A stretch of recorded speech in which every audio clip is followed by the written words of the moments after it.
Hello everyone. It is late December 2025, in that strange kind of week between Christmas and New Year. Not quite finished the year, not quite ready to start a new one. So it's a great time to be thinking about what you're going to do differently next year, how you're going to be more successful. My name's Leonie Wilcock. I work with clients, students who are aiming to get the most out of their careers. And often they're in a period where some change is required, some thinking is required, some new strategies need to be found. Today's talk is about taking a break. Not what you might first think about being successful in a career, but let me assure you, this is essential. I talk to my students and clients a lot about work-life balance because it's essential to performing at your best. So I'm going to very quickly today give you 5 situations where taking a break will benefit you. Now, the first is going to be right before you start a brand new project. You need to go into a new project feeling energized, feeling refreshed.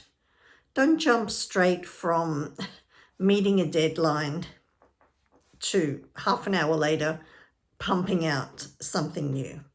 Take a break, clear your mind from one project to the next project. And I mean a decent break. Let's talk about, take an early afternoon, go away, do something different, start again fresh the next morning. But you need to start each project fresh. Now, what you do during those breaks, okay, that's a conversation for another time. But you must come to a new project with energy, with willingness, with inspiration. You must schedule these breaks into your career, into your working week, as though they are as important as any other meeting. So that's number 1.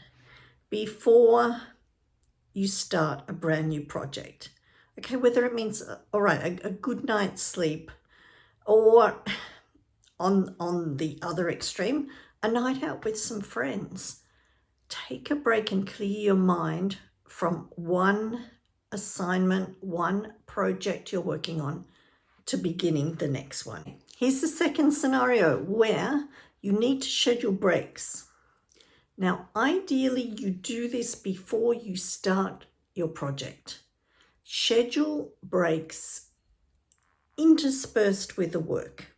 So if you know you're going to be working on something for 2 weeks, 2 days, 5 hours, schedule those breaks and make sure you keep them. Make sure you don't just simply work through them.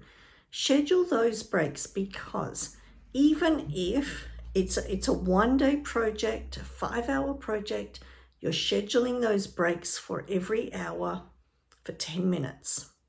You get up, you walk around, you change the room you're in, get some fresh air, give your eyes a rest, a break. Schedule those breaks because you will come back fresher. So why do we have breaks? Because it makes you more productive. It means that when you're working into that 4th hour of your 5-hour project, if it's a 2-week project, scheduling your breaks where, maybe you take an afternoon off every few days will make you that much more productive when you come back. If you don't take breaks and you work long days, you take home work at night, you work through weekends, you become dull. There's no other word for it. You become dull, you become less productive, you lose your edge. So schedule those breaks. Here's the third situation. Scheduling specific breaks for reflection. Okay, these are different from your get up, walk around, get some fresh air, get a coffee break. Schedule breaks for reflection. 15 minutes, half an hour. Maybe they need to be done with key stakeholders. Schedule breaks for reflection during your project, where you sit down and you look back at what you've already done and you ask yourself, are we focused? Are we on track? Are we doing what we set out to do? Are we meeting objectives? Are we meeting deadlines? Look back at what you've done. Take that time to do it, because it's better that you pick up on something that's been forgotten, or that you have to adjust your focus slightly before you get right to the end, and then you discover, okay, we didn't do what we set out to do. Take those breaks for reflection during the project. It will ensure success is more likely than you just start, you go for it, get to the end, and then you look back. Here is the fourth good reason for scheduling breaks, or at least allowing time for the possibility of taking a break for problem-solving purposes. It's not often that you can start on a project and work your way right to the end without encompassing some kind of hiccup, some kind of delay, some kind of problem, some feedback from somebody that says, oh, I don't think that's quite what we wanted. So make sure you have allowed yourself some downtime, some unaccounted for time within the project that you can utilize to put your laptop aside, step away from the desk, go outside and have that time to clear your mind completely. Think about something else. Do something else. Go and have half an hour in a gym. Go and have a massage. Go and have lunch somewhere.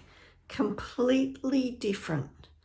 Then, with a fresh mind, come back and look at the problem again. Look at the problem with fresh eyes. Don't just slog your way through it. Every now and again, we will have these challenges where what we plan to do is clearly not going to work. You need that time to allow for creative problem solving.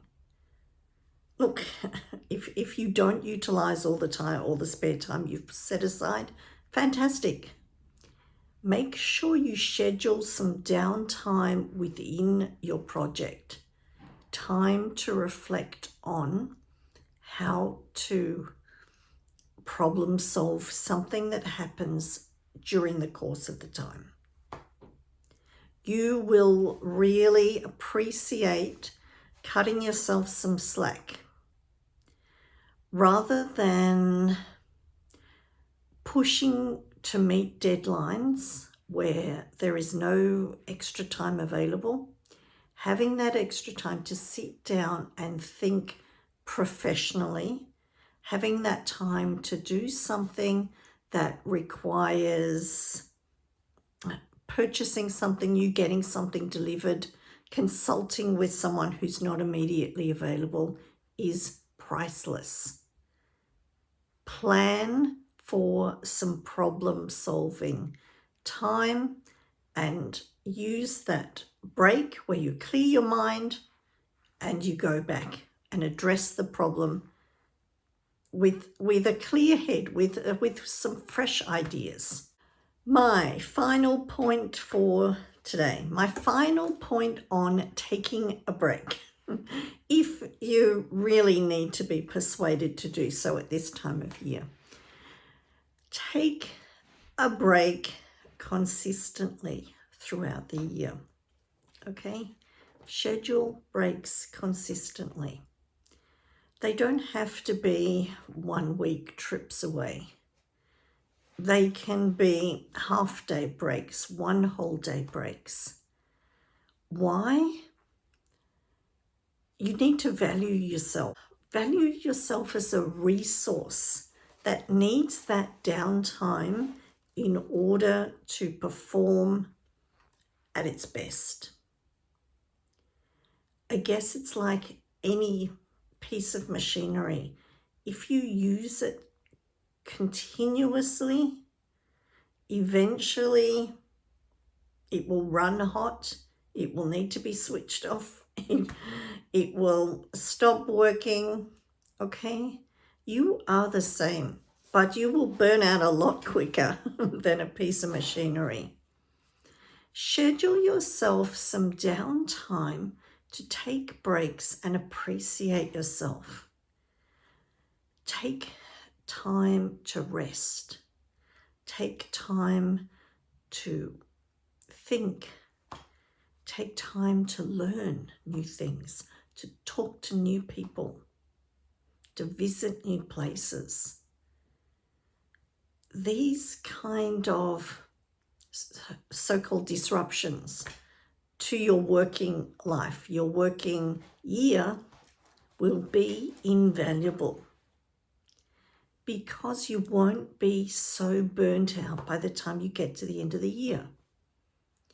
Schedule these little experiences in that recharge you mentally and physically throughout the year. You can do it consistently.